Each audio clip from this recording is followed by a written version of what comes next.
Hello all, welcome to Econ Concepts. Economic growth is an important question in economics. In this video, we are going to discuss a theory to think about economic growth in developing countries like India and China.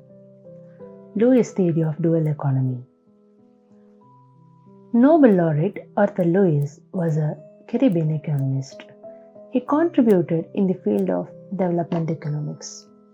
He felt that the growth theories until 1950s were suitable for labor-constrained countries like Europe and Western countries, and it was not suitable for labor-abundant countries like India and China.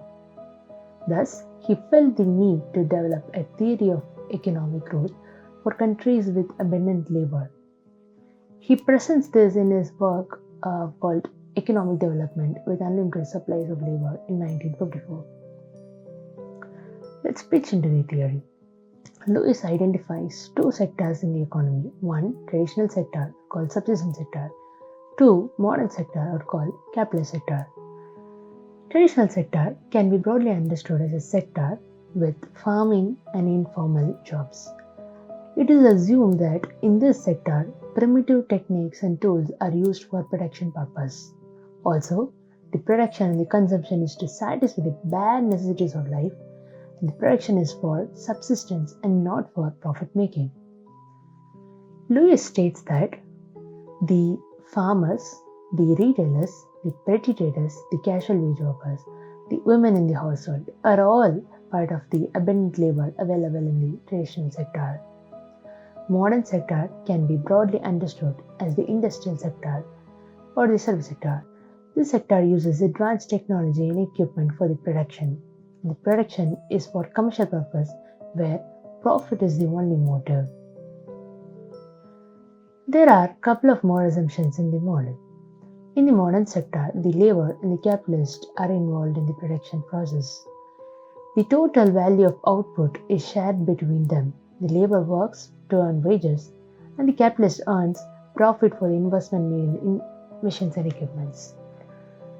The modern sector can't simply expand with industries and factories because expansion of the sector requires enough investment to be made. Thus, modern sector expansion is constrained by investment. We said that the traditional sector has abundant labor. This means that when new employment opportunities are created, then there is a long queue of laborers waiting to get employed. This also means that there is no shortage of labor, and the supply of labor is much greater than the demand for labor. Because of this, wages at the minimum level is almost constant. To attract labor from the traditional sector, the wages in the modern sector are assumed to be higher than the earnings in the industrial sector. Only when the labor in the industrial sector gets a higher wage than what he or she could earn in the traditional sector, he or she migrates and gets employed in the industrial sector. It is also assumed that labor can be transferred from the traditional to modern sector without reducing the output in the traditional sector. That is, for instance, say 10 tons of wheat can be produced with 15 laborers, but the same 10 tons can be produced with 10 laborers. The remaining 5 laborers are called surplus laborers who can be transferred to the modern sector without reducing the traditional output. We said that the total value of output is shared as wages to laborers and profits to the capitalist. If the profits are saved and invested in creating new industries or to expand the existing factories, then the total output increases. Note that the wages are constant, thus the increase in total output increases the profit. This way, profits get accumulated.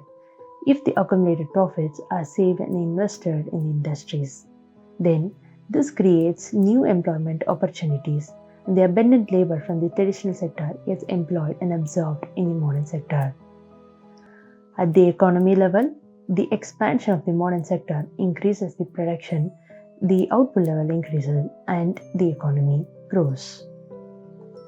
In short, the key idea in Lewis is that the countries with abundant labor, given constant wages, the investment of accumulated profit helps in expansion of modern sector.